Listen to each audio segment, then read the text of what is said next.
हर बदला नफरत और गुस्से से नहीं होता है। कभी कभी प्यार की तेज धार का इस्तेमाल करना जरूरी होता है। मतलब? ये कूटनीति है गौरी बिटिया, तुम नहीं समझोगी, समय आने पर धीरे धीरे समझ जाओगी।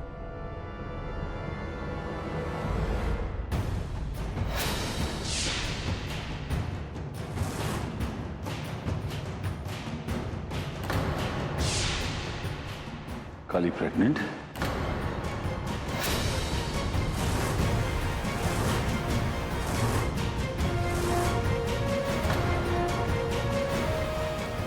रिपोर्ट्स आपके पास कैसे आई पुरोहित जी?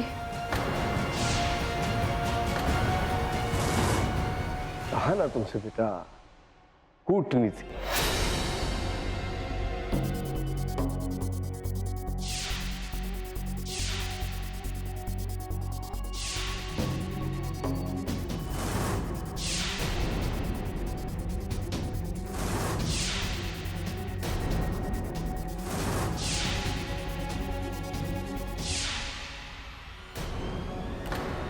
अब वो अपनी रिपोर्ट में ये लिखेंगे कि काली ने गर्भ धारण नहीं किया। मगर इससे क्या होगा पुरोहित जी?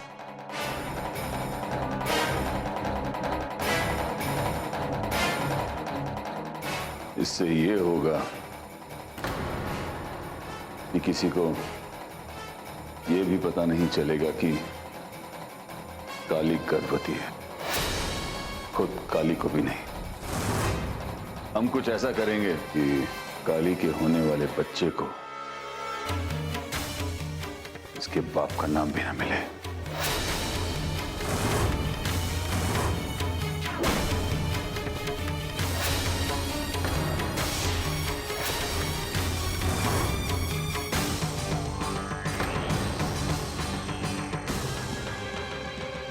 वाह पापा, you're the best.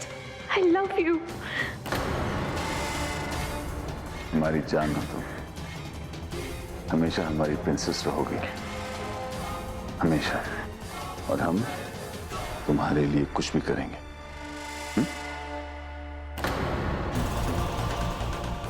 बस पापा, आपको जो भी करना है ना, जल्दी से कर दीजिए। युग के बिना जीना बहुत मुश्किल हो रहा है।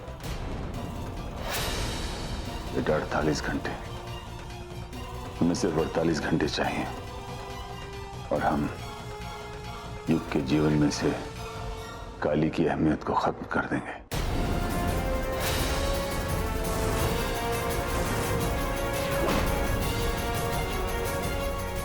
ये एक बाप का वचन है अपनी बेटी को। ठीक है पापा, हम चलते हैं। गौरी, आचार्य जी आप यहाँ हैं? हमने आपको कहाँ कहाँ नहीं ढूंढा। आपको पता है हमें कितनी चिंता हो रही थी आपकी। वो क्या है मंजरी बहू के ये माता के मंदिर में व्यथित होकर भूखे प्यासे पड़े हुए थे। बड़ी मुश्किल से मना बुझा कर इन्हें यहाँ लेकर आए। हे भगवान।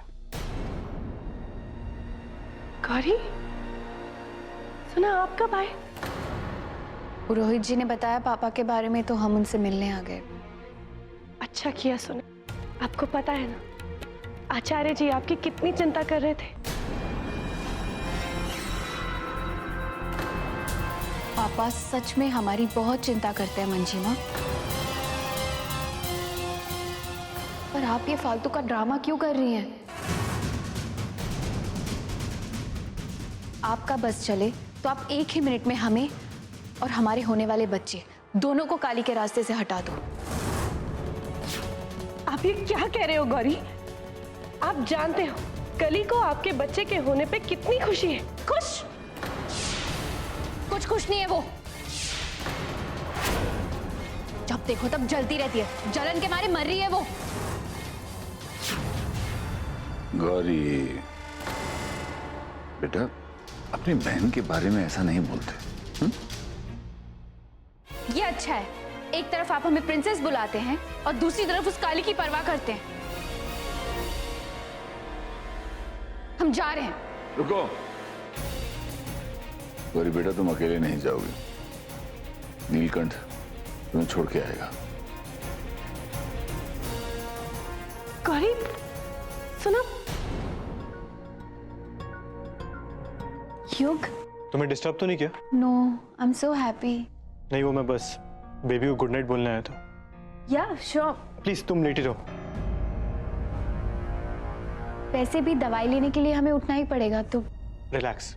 तुम बताओ दवाई कहाँ पे, मैं लेके आता हूँ। वहां।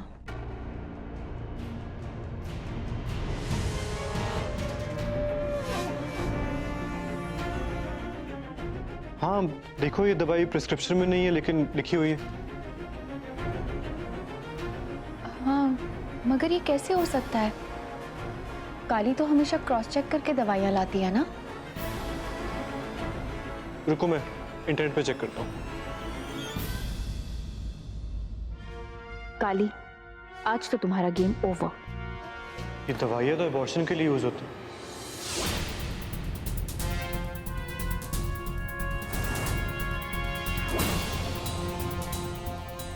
अबॉर्शन की दवाई?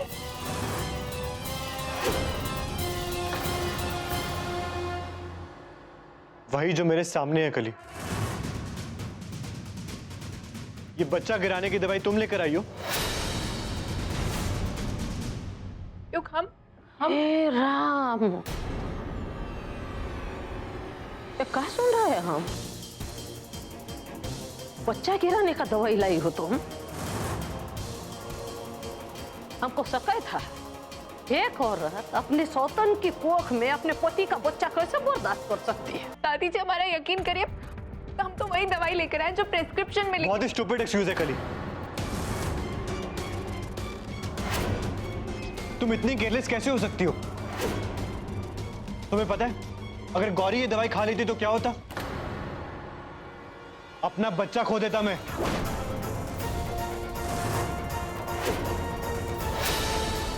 राम जी की कसम खाते, हमें तो पता भी नहीं कि वो दवाई कहाँ से आई, कैसे आई। क्यों? काली ने जानबूझ के नहीं किया होगा। मे भी हो सकता है कि केमिस्ट ने गलती से वो दवाई दे दी हो। कोई गलती हो ही नहीं सकती। अरे हम खुद गए थे केमिस्ट के वहां पे, हमने वो पैकेट चेक किए थे। हम खुद पूछ कर आते उस केमिस्ट से।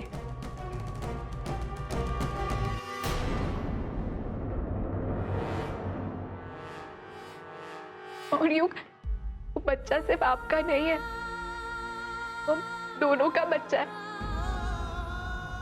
हम उसे अपनी औलाद मानते हैं। हम गौरी को वो दवाई हरगिज नहीं खाने देते। आपको हम पर भरोसा है ना?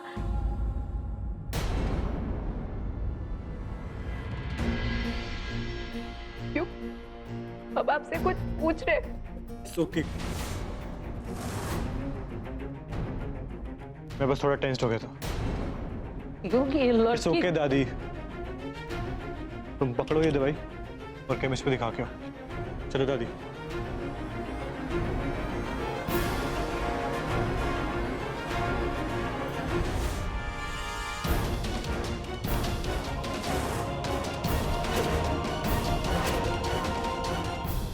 ऐसे क्यों घूर रही हो हमें? देख रहे कि कितनी ढीठ हो तुम। पढ़ के पापा के इतने समझाने के बाद भी तुम में रत्ती भर सा भी बदलाव नहीं आया। इस बारे में बढ़ के पापा को बताएंगे हम।